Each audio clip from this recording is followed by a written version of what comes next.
আগামী 48 ঘন্টাতে পশ্চিমবঙ্গের দক্ষিণবঙ্গের জেলাগুলোতে বৃষ্টিপাত কিন্তু লাগাতার হ্রাস হচ্ছে এবং উত্তরবঙ্গের জেলাগুলোর জন্য আইএমডির তরফ থেকে হলুদ সতর্কবার্তা জারি করা রয়েছে। সেক্ষেত্রে কিন্তু পাহাড়ে লাগাতার কিন্তু বৃষ্টিপাত রয়েছে, তাই বজ্রপাত সহ বৃষ্টিপাতের জন্য যারা যেসব চাষি ভাইরা আপনারা মাঠে কাজ করছেন তাদের জন্য একটাই ওয়ার্নিং থাকবে যে আপনারা সতর্কভাবে কিন্তু আপনাদের কাজ করতে হবে। দ্বিতীয় কথা হচ্ছে কি, এক্ষেত্রে আসামের যে বিস্তীর্ণ এরিয়া রয়েছে সেক্ষেত্রে এখানেও বৃষ্টিপাত কিন্তু লাগাতার বৃদ্ধি হচ্ছে এবং এখানেও কিন্তু হলুদ সতর্কবার্তা রয়েছে আগামী 48 ঘন্টার জন্য। তারপর কিন্তু মোটামুটি মধ্য আসামে কিন্তু আসামে মোটামুটি বৃষ্টিপাত আগামী 48 ঘন্টার পর হ্রাস হচ্ছে, কিন্তু উত্তর যে পূর্ব রয়েছে শুধু সেখানে কিন্তু অরুণাচল প্রদেশ এবং সাথে সাথে কিন্তু আমাদের ডিব্রুগড় তিনসুকিয়ার এরিয়া এখানে কিন্তু বৃষ্টিপাত কিন্তু লাগাতার বৃদ্ধি হচ্ছে এবং আমাদের যে মেঘালয় গারো হিলসের যে এরিয়া রয়েছে এবং এখানে যে তুরা মেনলি কিন্তু জায়গা সেখানে কিন্তু বৃষ্টিপাত রয়েছে এবং এর সাথে সাথে যদি আমরা বাংলাদেশ দেখার চেষ্টা করি, পুরো গোটা বাংলাদেশ জুড়ে কিন্তু আগামী 48 ঘন্টাতে কালবৈশাখীর মতো কন্ডিশন এবং সাথে সাথে কিন্তু ভারী বৃষ্টিপাত রয়েছে। সেক্ষেত্রে দক্ষিণের জায়গা সেক্ষেত্রে বরিশাল, যশোর এবং এই জায়গাতে খুলনা, পিরিজপুর, জালুকাঠি, চট্টগ্রাম এই জায়গাগুলোতেও ভারী রকম বৃষ্টিপাত আপনারা উপলব্ধি করতে পারবেন এবং কিভাবে কিন্তু ওয়েদার অ্যাডভান্স করছে সেগুলো আমরা আগের ম্যাপে আপনাদের সাথে আলোচনা করছি এবং গোটা ম্যাপটা আপনারা দেখলে বুঝতে পারবেন কিভাবে ওয়েদার অ্যাডভান্স করছে। এর সাথে সাথে কিন্তু ত্রিপুরার উপরে কিন্তু হলুদ সতর্কবার্তা পুরোপুরিভাবে আইএমডির তরফ থেকে জারি করা রয়েছে।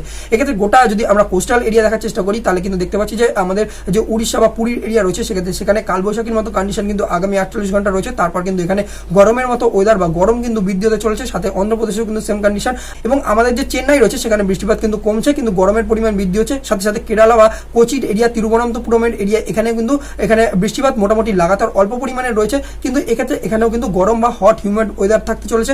সাথে সাথে এরপরে যদি আমাদের সুরাটের এরিয়া বা আহমেদাবাদের মতো এরিয়া এখানেও কিন্তু গরমের পরিমাণ বৃদ্ধি হচ্ছে, হট হিউম্যাড ওয়েদার থাকতে চলেছে। মুম্বাইতেও কিন্তু হট হিউম্যাড ওয়েদার থাকবে এবং গোটা যদি আমরা পুরো ভারতবর্ষ দেখার চেষ্টা করি ওভারঅলি কিন্তু এখানে বৃষ্টিপাত লাগাতার কিন্তু হ্রাস হচ্ছে। তো নমস্কার বন্ধুরা, আমি রয়েছি অভিজিৎ। আজকের আবহাওয়া দর্পণে আলোচনা করব আগামী 48 ঘন্টায় পশ্চিমবঙ্গ এবং তার পার্শ্ববর্তী এরিয়া এবং বাংলাদেশ এবং সাথে সাথে কিন্তু গোটা ভারতবর্ষে কিভাবে ওয়েদার অ্যাডভান্স করছে। সবার প্রথম কথা হচ্ছে গিয়ে আমরা জিএফএস ম্যাপ থেকে 850 হেক্টোপাস্কেল প্লাস রেন ম্যাপ থেকে আলোচনা করব, তাহলে আপনাদের দেখতে পাচ্ছেন যে এখানে কিভাবে ওয়েদার অ্যাডভান্স করছে সেটা বুঝতে পারবেন। সবার প্রথম কথা হচ্ছে একটা অ্যান্টি সাইক্লোনিক সার্কুলেশন যেটা আমাদের রাজস্থানের মতো জায়গায় রয়েছে, যেটা কিন্তু বর্তমানে আগামী দুদিন পরে একটা সাইক্লোনিক সার্কুলেশন পাকিস্তান দিয়ে রিপ্লেস হয়ে যাবে। বর্তমানে কিন্তু দেখা যাচ্ছে যে এর দরুন এখানে বৃষ্টিপাত লাগাতার কিন্তু হ্রাস হচ্ছে। এক্ষেত্রে জয়পুরে কিন্তু বৃষ্টিপাত হ্রাস হয়েছে এবং মোটামুটিভাবে গোটা গুজরাটের উপরে কিন্তু বৃষ্টিপাত হ্রাস হচ্ছে। এবার এক্ষেত্রে কিন্তু দেখা যাচ্ছে যে একটা 925 হেক্টোপাস্কেলের ম্যাপ যদি দেখার চেষ্টা করি তাহলে দেখতে পাচ্ছেন যে এক্ষেত্রে আমাদের আরব সাগর থেকে কিন্তু হাওয়া এখানে কিন্তু গুজরাটের এরিয়া এবং সাথে সাথে মুম্বাইয়ের এরিয়াতে প্রবেশ করছে, যার দরুন কিন্তু এই কোস্টাল এরিয়াগুলোতে কিন্তু গরম কিন্তু বৃদ্ধি হচ্ছে আগামী 48 ঘন্টার জন্য। এবার যদি আপনারা আবার 850 হেক্টোপাস্কেলের ম্যাপ দেখেন তাহলে দেখতে পাচ্ছেন যে এক্ষেত্রে একটা ট্রাফ কিন্তু পুরোপুরিভাবে কিন্তু দেখা যাচ্ছে যে এক্ষেত্রে মধ্যভাগ থেকে অর্থাৎ হচ্ছে কিন্তু উত্তরপ্রদেশ এবং সাথে সাথে কিন্তু আমাদের দিল্লি এরিয়া এবং পাটনা, বিহার এই জায়গাগুলো হয়ে এবং সাথে সাথে মানে ঝাড়খণ্ডের উপর থেকে হয়ে কিন্তু আমাদের পশ্চিমবঙ্গের উপর থেকে বইছে এবং এটাই কিন্তু দেখা যাচ্ছে যে কন্টিনিউ হয়ে যখন আমাদের কিন্তু আসামের উপরে যাচ্ছে সেখানে একটা সাইক্লোনিক সার্কুলেশন রয়েছে এবং আরো একটা সাইক্লোনিক সার্কুলেশন যেটা কিন্তু আমাদের উড়িষ্যার উপরে রয়েছে। এবার এইখানে কিন্তু মাঝখানে একটা ট্রাফের মতো কন্ডিশন তৈরি হয়েছে যেখানে কিন্তু দেখা যাচ্ছে যে দু ধরনের হাওয়া কিন্তু মিক্স হচ্ছে এবং একদিকে হচ্ছে কিন্তু সমুদ্র থেকে হাওয়া আসছে এবং অন্যদিক থেকে হচ্ছে কিন্তু যেটা হচ্ছে উত্তর পশ্চিমী হাওয়া, যেটা হচ্ছে মেনলি কিন্তু এটা আমাদের স্থলভাগ থেকে আসে। এবার যার ধরুন কি হচ্ছে কি এই জায়গাটাতে কিন্তু একটা মেঘের মতো কন্ডিশন তৈরি হয়েছে। এবার এই জায়গাগুলোতে কিন্তু বৃষ্টিপাত কিন্তু হবে। এবার মোটামুটি ভাবে আগামী 48 ঘন্টার পর দেখা যাচ্ছে যে পশ্চিমবঙ্গের যদি আমরা কথা বলি এরপর এক্ষেত্রে ডায়মন্ড হারবার, তারপর সাথে সাথে কিন্তু কাথির এরিয়া অর্থাৎ হচ্ছে মেদিনীপুর, পূর্ব মেদিনীপুর, পশ্চিম মেদিনীপুর, ঝাড়গ্রাম এই জায়গাগুলোতে কিন্তু বৃষ্টিপাত হ্রাস হচ্ছে। কিন্তু এই জায়গাটাতে মানে আর কি 10ই এপ্রিল এবং 11ই এপ্রিল এই জায়গাটাতে কিন্তু লাগাতার কিন্তু কালবৈশাখীর মতো কন্ডিশন থাকবে, কিন্তু খুব বেশি কিন্তু ঝড় হবে না।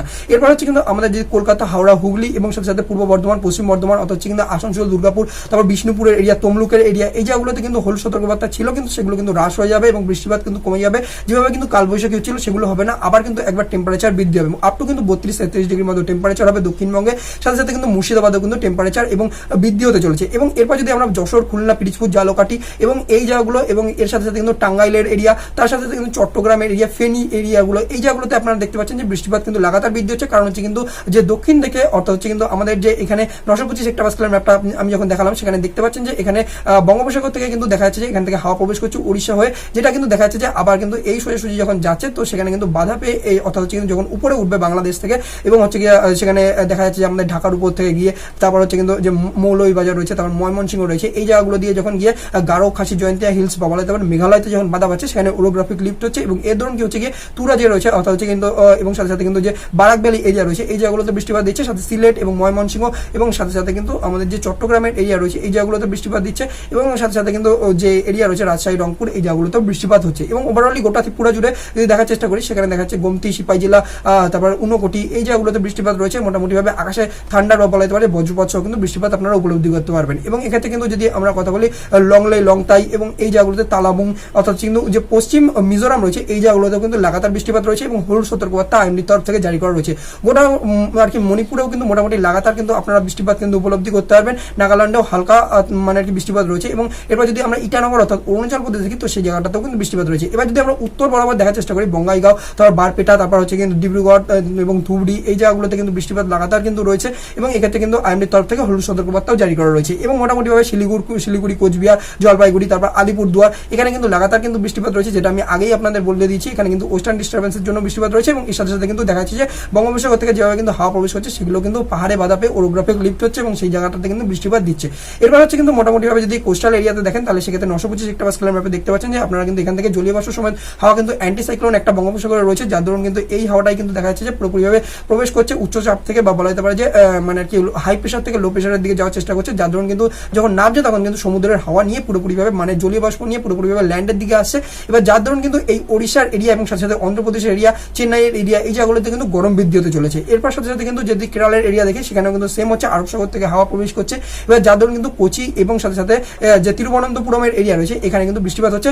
ব্যাঙ্গালোরে কিন্তু কম পরিমাণের বৃষ্টিপাত থাকবে এবং ব্যাঙ্গালোরেতেও মোটামুটিভাবে টেম্পারেচার বৃদ্ধি হতে চলেছে। এবং আগামী 48 ঘন্টাতে কিন্তু হালকা পরিমাণের বৃষ্টিপাত ব্যাঙ্গালোরে, হায়দ্রাবাদের উপরেও কিন্তু আপনারা দেখতে পাবেন। এবং হায়দ্রাবাদও কিন্তু মোটামুটিভাবে টেম্পারেচার থাকতে চলেছে।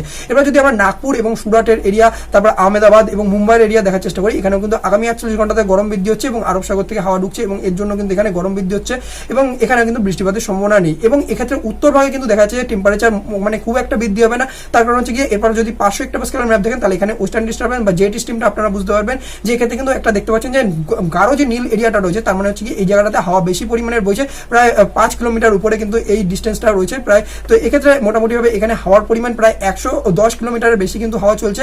তো যার দরুন কি হচ্ছে যে এই জায়গাটাতে একরকম ভাবে জোরে হাওয়া বওয়ার দরুন কিন্তু এই জায়গাটাতে টেম্পারেচার খুব একটা কিন্তু বৃদ্ধি হবে না। আর এই জায়গাটাতে কিন্তু যখন জোরে হাওয়া বইছে, তার মানে হচ্ছে কি এখানে পাহাড় থেকে হাওয়াটা কিন্তু নামছে। তো এই জায়গাটাতে যখন পাহাড় থেকে হাওয়া নামছে, তার মানে হচ্ছে কি এই জায়গাটাতে জলীয় বাষ্প কিন্তু কম রয়েছে এই হাওয়াতে। তো এই জায়গাটাতে কিন্তু বৃষ্টিপাত কিন্তু কম হচ্ছে তার দরুন। তো এক্ষেত্রে কিন্তু যে বারাণসীর এরিয়া, তার সাথে সাথে হিমাচল এরিয়া এবং হরিদ্বারের এরিয়া, এই জায়গাগুলোতে কিন্তু বৃষ্টিপাত হ্রাস হচ্ছে। গোটা মানে আর কি আমাদের যে দিল্লি এরিয়া রয়েছে, সেখানেও কিন্তু বৃষ্টিপাত হ্রাস হচ্ছে। তো এই হচ্ছে কিন্তু আগামী 48 ঘন্টার আপডেট। তো বন্ধুরা, ভিডিওটা আপনারা কোন জায়গা থেকে দেখছেন অবশ্যই কমেন্ট বক্সে জানাবেন। আর আপনাদের জায়গাতে কিরকম আর কি ওয়েদার রয়েছে সেটাও লিখবেন কমেন্ট বক্সে। আর এরকম যদি আপনারা রেগুলার আবহাওয়া সম্পর্কিত আপডেট পেতে চান, তাহলে অবশ্যই আবহাওয়া দর্পণকে ইউটিউবে সাবস্ক্রাইব করবেন। আর আপনাদের যদি ভিডিওটা ভালো লেগে থাকে, অবশ্যই বন্ধুদের সাথে শেয়ার করবেন। দেখা হচ্ছে আপনাদের সাথে পরবর্তী ভিডিওর আপডেটের সাথে।